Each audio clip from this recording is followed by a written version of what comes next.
Chapter 2, Patterning. The National Council of Teachers of Mathematics views algebra as a curricular strand that begins in preschool and continues through grade 12 and beyond.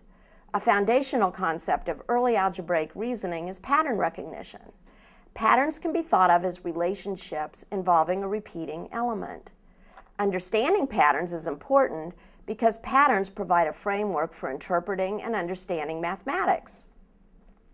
For example, each whole number is one more than the previous whole number, and each odd number is followed by an even number.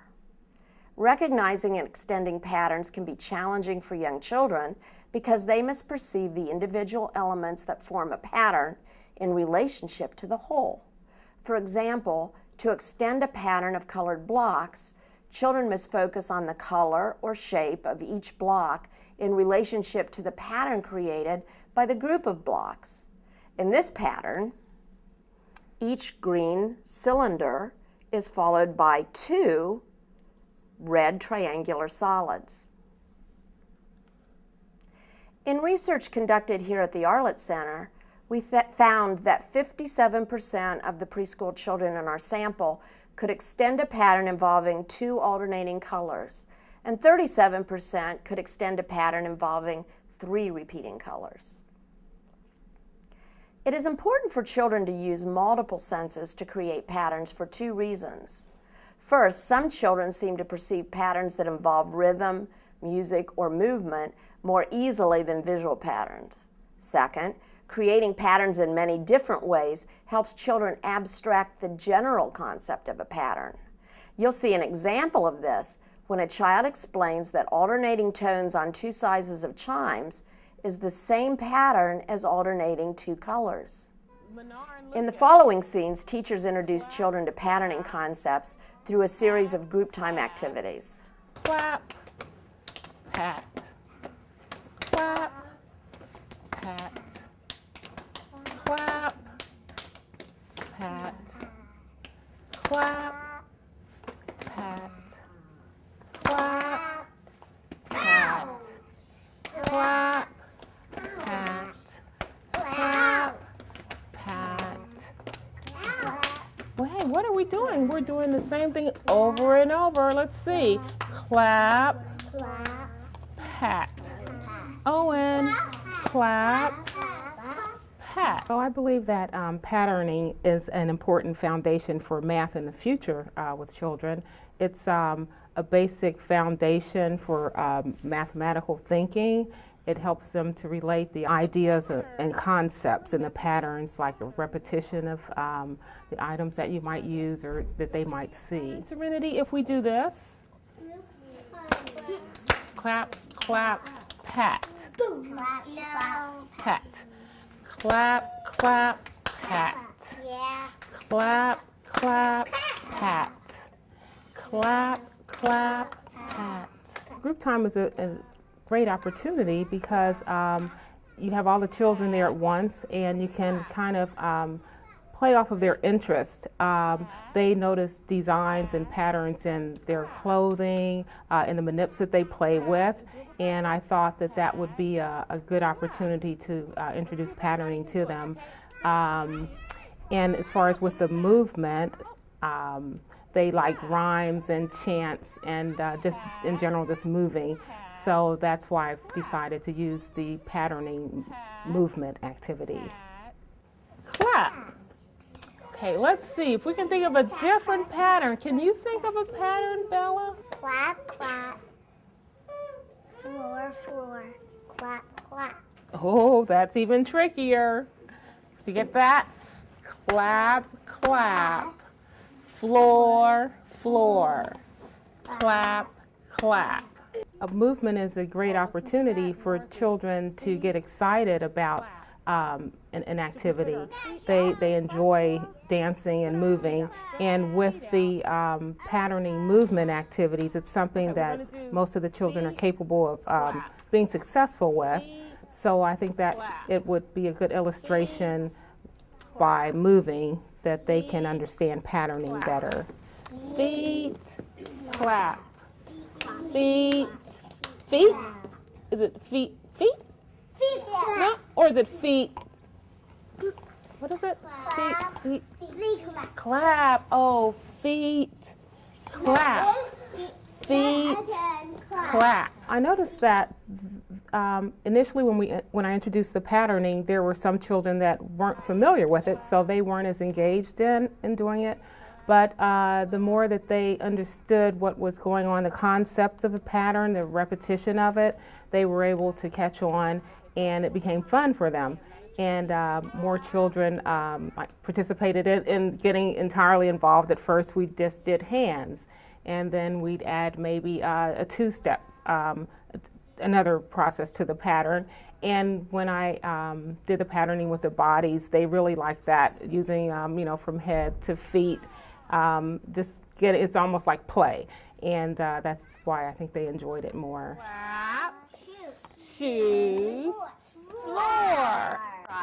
Do you remember when Gail taught us about patterns at group time? Yeah. Let's see, if I do this, listen first. If I do this, clap, hold on, just listen first.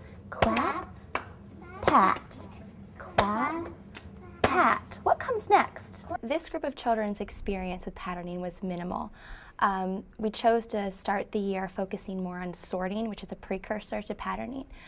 We wanted them to recognize the relationships and the differences among objects, and then we chose to introduce patterning to the whole group at the same time. Let's see. I'm going to start out with a Yellow. yellow bear. Can you cross your legs so we have more room? Thank you. A yellow bear. And then after the yellow bear, I'm going to put down a blue bear. Now watch. Then I'm going to put a yellow bear. Let's see. The first pattern that I did, we patterned by color. And then I chose to move into the size of the bears because I wanted to keep the focus on the different attributes of the objects, and that you can look at objects in more than one way. So blue always comes after yellow. Blue always comes after yellow. When doing this activity, I noticed that the children were very interested in patterning, and most children caught on to the simple AB patterns pretty quickly. Ready? Ready. I have this bear. What color is this bear? Blue. Based on this activity, we plan on doing other activities with patterning, like stringing with beads, using a patterning strip, and collections of art materials that encourage patterning. Blue bear. Green. Green? Green. I own blue. Remember? Blue, blue, then green. You will now see an activity that was implemented after children's introduction to patterning at group time. The two children featured in the scenes are at different levels of thinking in relation to patterning. Think about these differences and how these children build on previous knowledge to deepen their understanding of patterns. It says, make a pattern on the chimes. How many times was that? When I was thinking about the chime activity, my goals were to introduce patterning at the Music Center. The reasoning for that is because we have multiple learners in our classroom. I wanted to give our auditory learners the opportunity to explore patterning at the chimes. At the classroom, we had done patterning at group time, we had done patterning with beads at special activity, we had done patterning in our manipulative center, and I just really wanted to cross curriculum into the music center and give those children the opportunity to explore the sounds and the tones of pattern. All three again. Sure. They sound different to me. Well, let's take a look at them. This one is long. This one is long. It's long. But these two are big. So this one is long, and these two are big. Which one is the biggest? This one. It sure is. When I first sat down with Owen, the first thing that I remembered was that Owen was 3. He's one of our youngest in the classroom. I didn't know whether or not Owen had had any experience with chimes, so I first wanted to let him explore the chimes. I also wanted to make sure that he could see the entire center. We had a sentence strip, we had artwork, and I wanted to make sure that he knew what to do with the striker and that he used it appropriately. And then I wanted to see if any of his patterning knowledge had crossed over into the music center. Because we have been doing patterning around the room, I just wanted to see if it would cross over. You can hit the chimes however you want to.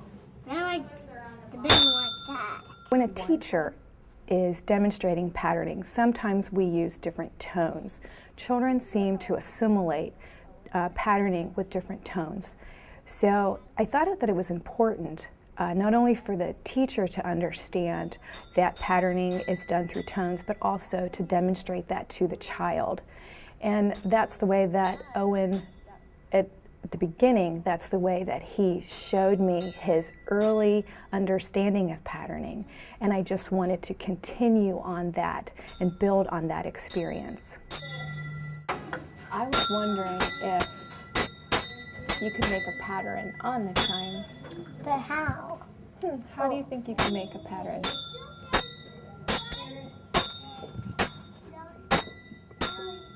Okay. Bella is a little bit older than Owen. She is a 5-year-old. And at first I think she was just exploring the center and having a really good time. She was definitely engaged in the center. And then after a little bit of time to just let her get familiar with them, I wanted to see if any of her knowledge had crossed over to the music center. Because we had been doing patterning throughout the room, I thought it was okay to ask Bella, do you remember patterning? Do you think that you could do a pattern on the chimes? And she did. And I was really pleased with that. I saw her knowledge transfer into the music center, and I was happy with that. After Bella had time to engage in the music center, I kind of wanted to get an idea of what Bella's level of knowledge was at the center with patterning. That is the reason why I kind of asked her, Bella, do you remember what patterning is? Do you remember what a A-B pattern is? If you were going to give me a pattern, what would you say a pattern is? Or could you explain to me what a pattern is, Bella? After that brief discussion, Bella stated to me, A, B, A, B. And then she was able to demonstrate her knowledge by striking the chimes in a simple A-B pattern. Isn't it exciting to see a child making connections and building mathematical relationships just as Bella has done by connecting the sound pattern she hears on the chimes to the visual color pattern she saw at group? Now watch as a stringing activity that focuses on creating patterns is implemented. And we have 3 different colors of beads here, and what I was wondering is if we could make a pattern with these beads. Can you make a pattern on your string? I know how to. What's a pattern? Red, green, yellow. Then what would come next? Red. My goals for the stringing activity were that the children would look at the carefully arranged materials and notice that a pattern could be created with the various colors of the beads. Green, yellow. Over and over and over again. Did you keep your same pattern? Some things can fall off. Like you did. Can you tell me about your pattern? No.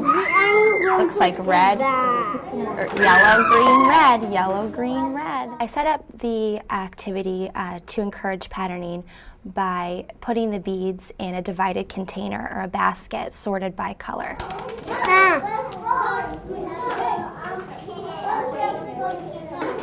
Yellow, red, yellow, red, yellow. Green needs to be on this pattern. Observing this activity, I noticed that the children still needed a little bit more practice creating their own patterns. Now it's red, green, red, yellow. Red. We did pat, clap, clap. Do you remember? Over and over and over again. I was wondering if we could make a pattern with these beads. But I am going to. You are going to? Red, blue, Orange. And what comes next? Red. Red again. We will now view a series of activities that build on each other. Notice the mathematical thinking the children are engaged in and why the teachers decided to extend the activities in various ways. Yeah, I was wondering if you could use this strip to make some patterns. Blue. Yellow. Red. So if you have blue, Red. yellow, red, then what would come next? Blue. I brought in a patterning strip to work with a small group of children on creating their own patterns. And I thought that putting out a patterning strip could build on their current knowledge already of patterns. Previously, they've participated in different sorting activities, stringing with beads, and extending patterns. So I thought the patterning strip was a good way of building on their knowledge of creating patterns. Pattern always repeats itself. So if you have blue, yellow. I used the strip to create a framework for the children to create their own patterns. So if during the morning they could go over there and they know that the patterning strip is used to create patterns with, that one object goes in each square of the strip. Well, let's see what Minar's pattern is. Yellow. Red, red. Blue. Yellow, green. Blue, green. Minar was able to state verbally the patterns that she was creating. She attempted a pretty complex pattern, A, B, C, C pattern. And she was able to complete the pattern verbally, but she needed a little bit of assistance from me to sort of physically put it onto the strip. Yellow, blue, red. Yellow, blue, red. Bella also created a pretty complex pattern, which seemed to be just above her ability level. She attempted an ABC pattern, and she did need a little bit of assistance from me to complete the pattern on the strip, but after much thought and concentration, she was successful in completing it. Blue, red. Yellow, blue, red. Yellow, blue. Do you want to switch them around a little bit? Which color should go here? Red. So yellow, blue, red. Duh. What color should that one be? I don't think that one should. I don't think that one should go there. It should be this color. That? No. What comes after red in your pattern? Yellow? Ella says maybe try yellow. We noticed that some children were not participating in the patterning activities that we had set up in the classroom. So we decided for those more kinesthetic learners that we would set up a large patterning strip in the muscle room where they could manipulate larger objects to create patterns and even create patterns using their bodies. Can you say it with me? Red. Red. Yellow. Green. Walk with me. Yellow. Green. Red. Yellow. Red. Yellow. Green. Red. Yellow. Green. Is it all okay? It's all okay? Okay. When I moved the patterning activity into the muscle room, what I was thinking was I really wanted to work with those children that learn in a kinesthetic manner. In our classroom, just like all classrooms, you have a multitude of learners and they all learn in different ways. I thought it was really important to engage those children who learn in a kinesthetic manner.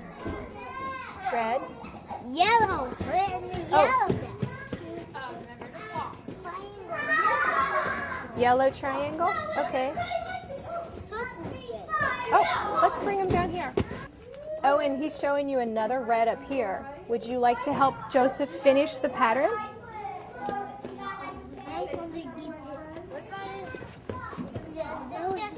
Well, out of all of the activities that we had planned, this was absolutely my most favorite, and I really saw a lot of knowledge transfer between the two children.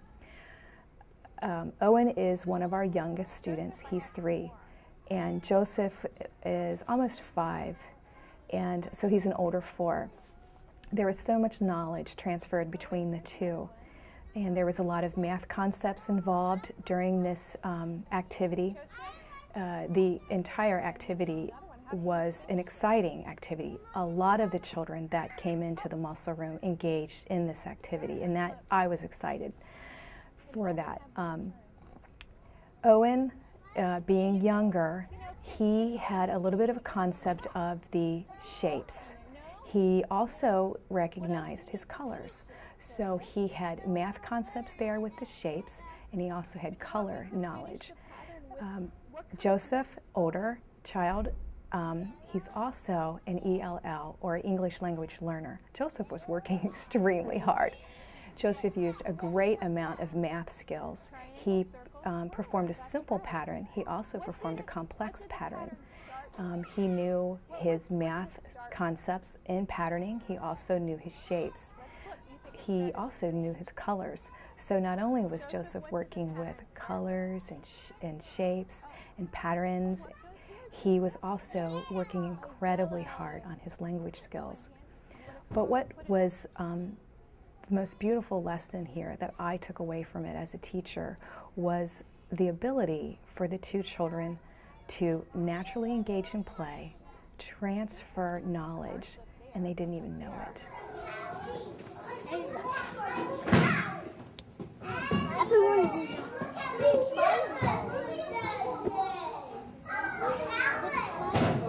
Owens, what are you getting there, Owens?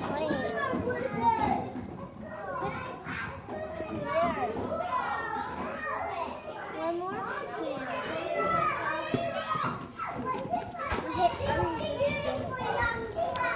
Oh, you can give it to Joseph. 2 feet, 1 foot. 2 feet, 1 foot. 2 feet, 1 foot. 2 feet, 1 foot. 2 feet, 1 foot.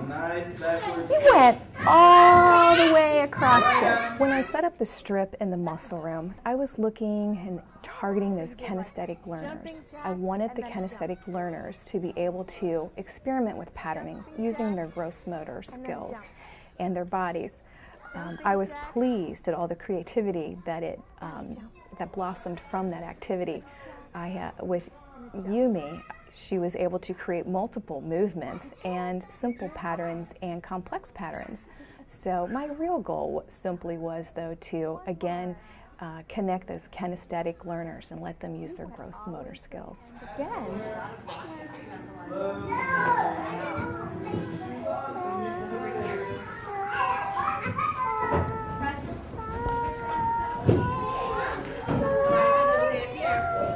Oh, you made a little song, and it started lower, and it got higher, didn't it? So you made music. You made music. Yumi really surprised me. She did do a more complex pattern using her body, and then she also introduced using a different tone. She actually did a scale. So she did a very complex pattern, but she used her kinesthetic skills and her auditory skills and blended it all together, and I was really happy to see that.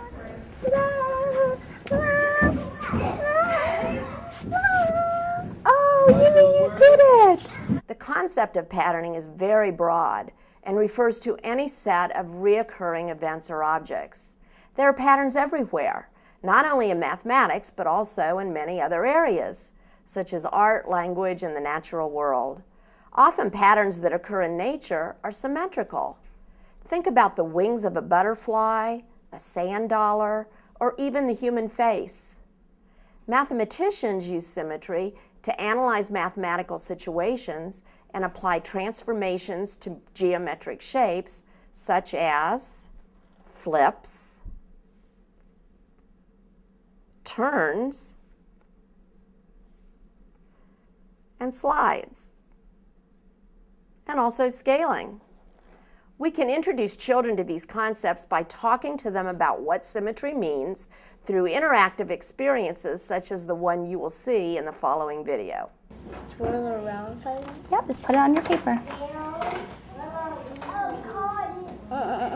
So we don't have brushes to paint with today. We're going to make the paint move in a different way. My goal for the symmetry art activity was to provide the children with the opportunity to notice symmetry in their artwork. Activities focusing on symmetry help children deal with part-to-whole relationships, and symmetry is a type of pattern. Is fold the paper in half. Put it down on there. Can you feel it in there? No. Can you feel the paint in there with your fingers? Yeah. What do you notice about those two spots of paint? I helped children see the symmetry in their artwork by asking them what they noticed about both sides of their paper. I was asking them questions like if they looked the same or if they looked different. They're symmetrical. Have you heard that word before? No. They're symmetrical. Yes, I know that word. What does it mean? It means they're split in half. They're split in half? Yeah. So is his split in half? Yeah. Are the two halves the same? Yeah. That's right. They're the same on both sides of the paper. Lucas demonstrated an understanding of the vocabulary word symmetrical. When I asked him if he knew what that word meant, he said that it was like this and it was like this. So I encouraged him to extend his thinking and asked if those two images were the same or if they were different. I'm gonna open it up and see what happened. What happened?